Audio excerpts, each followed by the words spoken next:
Hello दोस्तों, मैं ऋषभ वैस पॉलिटेक्निक फर्स्ट सेमेस्टर के प्रैक्टिकल्स का एक शानदार वीडियो लेके आया हुआ हूँ। इसमें हम जानेंगे वर्नियर कैलिपर्स की सहायता से किसी तार की त्रिज्या तथा उसका आयतन ज्ञात कैसे किया जाता है।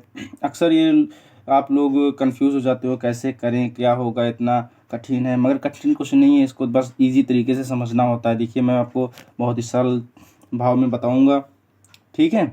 आप लोग तब तक वीडियो को लाइक व कमेंट करें और सब्सक्राइब करें। देखिए, इसका ऑब्जेक्ट क्या होता है। ऑब्जेक्ट हमारा देखो दिया हुआ है यहाँ पर कि वर्नियर कैलिपर्स की सहायता से तार की त्रिज्या व आयतन को ज्ञात करना। देखिए, वही चीज़ मैंने यहाँ पर डिनोट भी कर दी है, ठीक है। इसकी सहायता से ये आपका क्वेश्चन रहेगा प्रैक्टिकल का, तो ये आपको लिखना वहाँ पर ज़रूरी होता है। ऑब्जेक्ट जिससे एग्जामिनर यही आपको देखता है और यही पूछता है। और सेकंड, इसमें क्वेश्चन भी यही पूछता है कि ऑपरेटर्स, इसमें प्रयोग होने वाले कार्य, इसलिए लिख सकते हैं कि वर्नियर कैलिपर्स या आयताकार हो सकता है, बेलनाकार भी हो सकता है। यानी कि मैंने जैसे इस बर्ड्स की नाप से आपको समझाना चाह रहा हूँ, जैसे आप इसका भी ले सकते हैं। जैसे आप कुछ आयताकार इस तरीके से पत्थर का भी निकाल सकते हैं, ठीक है। तो ये आपका ऑपरेटर्स हो सकते हैं शॉर्ट।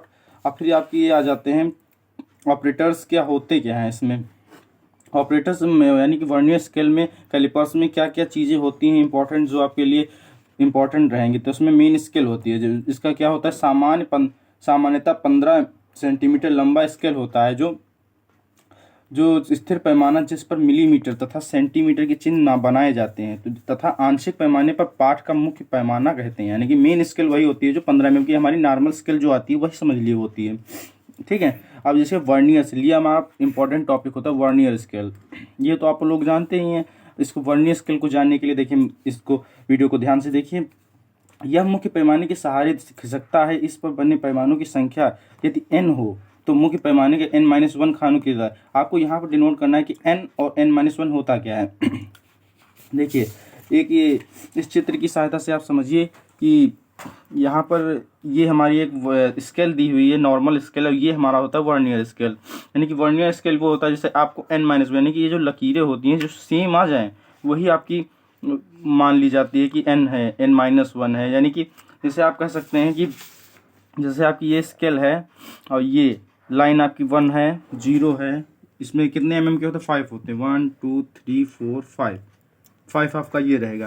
यानी कि आपकी जो अगर माप यहाँ पर आ रही है तो आपको यहाँ तक ही लेनी पड़ेगी, क्योंकि हमारा लिस्ट काउंट कहता है कि आधी आपसे नहीं लेनी है ना माप, उसके पहली माप लेनी है। वही चीज़ यहाँ पर होती है कि यानी कि ये जो माप मैंने 3 की ली हुई है इसको बराबर करिया है मैंने, यही डिनोट करना पड़ता है। यही आपकी वर्नियर स्केल कहलाती है, ठीक है। तो देखिए, इसके आगे क्या होता है, अपर लिनियर जॉ। अपर लिनियर जॉ क्या होता है, गोले की अंदरूनी माप ली जाती है। अपर लिनियर जॉ ये होता है। देखिए, इसकी हम यहाँ पर एक हुक होता है जिसको हम ढीला करते हैं, कसते हैं, इसके आगे इसको अंदर कर देते हैं और ये अंदर की माप को ले लेता है इस तरीके से, ठीक है। और ये होता है ओवर जा, ठीक है। इसके हम बाहर किसी चीज़ का आयतन ले लेते हैं, ठीक। यानी कि जैसे हम किसी चीज़ का बाहर इसमें हम लगाएं, इसको इस तरीके से लगेगा ना, तो इस तरीके से हम लगा के यहाँ से कस देंगे इसको, ठीक है। कस देंगे जिसकी हमको इसकी माप मिल जाएगी, ठीक। तो हम आगे चलते हैं थ्योरी में। इसकी थ्योरी में क्या होता है, वर्नियर कैलिपर्स का अल्पतमांक। ये तो आप जानते हैं कि मुख्य पैमाने के एक भाग का मान व बटा वर्नियर पैमाने के भागों की संख्या होती है, ठीक। तो ये आपको मेन आपकी थ्योरी में यही हुआ है, अल्पतमांक। अल्पतमांक तो आपको पता ही होगा 0.001 होता है। ये बहुत ही ईजी चीज़ है, ये आप लोग पता होना चाहिए।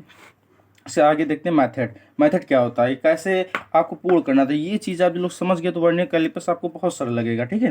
देखिए, मैं पढ़ता हूँ, आप लोग समझिए कायदे से। यानी कि निम्न चरणों में इसको मापन पूर्ण किया जाए। तो मैंने बताया ये आपको, जैसे तो वर्नियर कैलिपर्स के मुख्य पैमाने पर एक विभाजन का मान ज्ञात करते हैं, ठीक है। समझ गए आप लोग। अच्छा, मैं फिर से रिपीट करता हूँ। वर्नियर कैलिपर्स के मुख्य पैमाने पर एक विभाजन का मान ज्ञात किया, यानी कि मुख्य विभाजन यही है। ये मैंने लिया है सॉलिड, तो इसका हम कैसे पता चलेंगे, रेडियस है, कैसे ज्ञात करेंगे, ठीक। इसीलिए बता रहा है मुख्य पैमाना आपका यही रहेगा। तो वर्नियर पैमाने पर विभाजनों की कुल संख्या ज्ञात करते हैं। यानी कि आपकी जो मेन स्केल में दी होती है संख्या वो आपकी कहलाएगी, ठीक है। कैलिपर्स के दोनों जबड़ों को परस्पर मिलाकर यंत्र की शून्यांक त्रुटियों ज्ञात करते हैं। यानी शून्यांक त्रुटि क्या होती है, आपको कन्फ्यूजन आ रही होगी, त्रुटियां क्या होती हैं शून्यांक आपकी।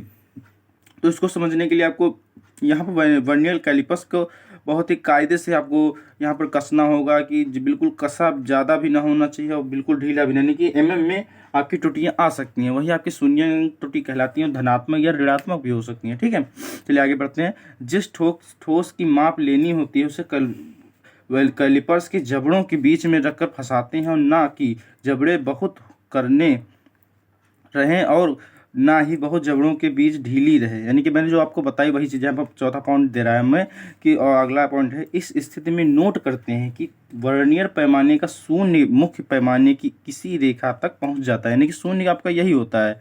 देखिए आप लोग यहाँ पर, आप लोग यही देखिए कि यहाँ पर ये 0 आपका दिया हुआ है मेन स्केल की तरीके से, और ये आपकी डिनोटेड 10 होती हैं लाइन्स। इसको आपको जिस लाइन पे आपकी सीधी होगी यानी कि सही होगी वही आप उसी में आपको सही मिल पाएगा। ठीक है, चलिए आगे देखते हैं आपका 6 पॉइंट। इसमें लिखा हुआ है, अब यह देखते हैं कि वर्नियर पैमाने की कौन सी रेखा मुख्य पैमाने की किसी रेखा की ठीक सीध में वर्नियर पैमाने के पाठ आएंगे। मैंने जो आपको बताया कि यहाँ पर देखिए सीध में जो लाइन आएगी वही आपका 6 पॉइंट कहलाता है। मैंने जो आपको थ्योरी में बताया बिल्कुल वही इजीली तरीके से आप कर सकते हैं। ठीक है, ठीक, ऑब्जर्वेशन कैसे आप करेंगे, देखिए मुख्य पैमाने के एक भाग का मान, मुख्य पैमाना आपका मेन स्केल होता है ये। ठीक है, उसी में आपको एक पैमाना ये गिन लेंगे कितना है। ठीक है, फिर वर्नियर भागों की संख्या क्या होगी आपसे यहाँ पर पता चल जाएगा, आपको कितने अंक तक आगे जा रहा है ये गिनती हो जाएगी आपकी। ठीक है, फिर वर्नियर पैमाने की अल्पतमांक आपको लो पता होगा 0.01 होता है। ठीक है, मैंने एक बर्ड्स बॉक्स का लिया हुआ है माप, तो उसमें मेरी माप आई है, इसका व्यास आया 2.4। ठीक है, 2.4 आया हुआ है ना, तो हम 2.4 तो मेरा वही रहेगा। ठीक है, 2.4 जब वही रहेगा और इसकी त्रुटियां मेरी आ सकती हैं। जैसे देखिए यहाँ पर मेरा 3, देखिए यहाँ पर जैसे मेरा 2 भी आया हुआ है, 2 पर लाइन भी बननी है, 3 पे भी बननी है, 3 पे भी बननी है। ठीक, उससे मल्टीप्लाई करके मैंने यहाँ पर ये मान निकाला है और फिर उसी को टोटल लोडिंग कर दिया यहाँ पर, इसको प्लस में कर दिया, यानी कि सब्ट्रैक्शन एडिशन कर दिया यहाँ पर मैंने, जैसे मैं मान निकले, मगर ये मान मेरे लिए सही नहीं है, तो इसको सही लाने के लिए मैंने मेन वैल्यू निकालने के लिए तो मैं इन तीनों को जोड़ के 3 से डिवाइड कर दूंगा। डिवाइड करने के बाद हमको मिल जाएगा इस पदार्थ का एक व्यास मिल जाएगा, तो मैं उससे बहुत चीज़ें निकाल सकता हूँ, जैसे आपका क्षेत्रफल है, आयतन, वॉल्यूम है, एरिया, सब निकाल सकता हूँ। ठीक है, वही चीज़ आपसे यहाँ पर क्वेश्चन कह रहा था कि वर्नियर तार की त्रिज्या व आयतन ज्ञात करना। आयतन जब ज्ञात कर लेंगे तो आपको एरिया भी ज्ञात हो जाएगा। ठीक है, ठीक इसी तरीके से आप ज्ञात कर लेंगे। फिर आपको इसमें सबसे इंपॉर्टेंट चीज़ होती है कि इरर ना होनी पाए। तो देखिए इरर्स क्या हो सकती है, ठोस के जबड़ों के बीच ना तो ढीला होना चाहिए जैसे मैंने आपको बताया, और ना ही कसा होना चाहिए। ठोस की किसी माप को उसके विभिन्न स्थानों पर लेकर माध्यमान ज्ञात करना चाहिए। ठीक है, तो इन चीज़ों को आप लोग बहुत कायदे से देखिए, और ना समझ में आया तो मेरा वीडियो फिर से देखिए, और इस वीडियो को अपने दोस्तों में शेयर कीजिए, और मेरे चैनल को सब्सक्राइब कीजिए, लाइक कीजिए। Thank you very much.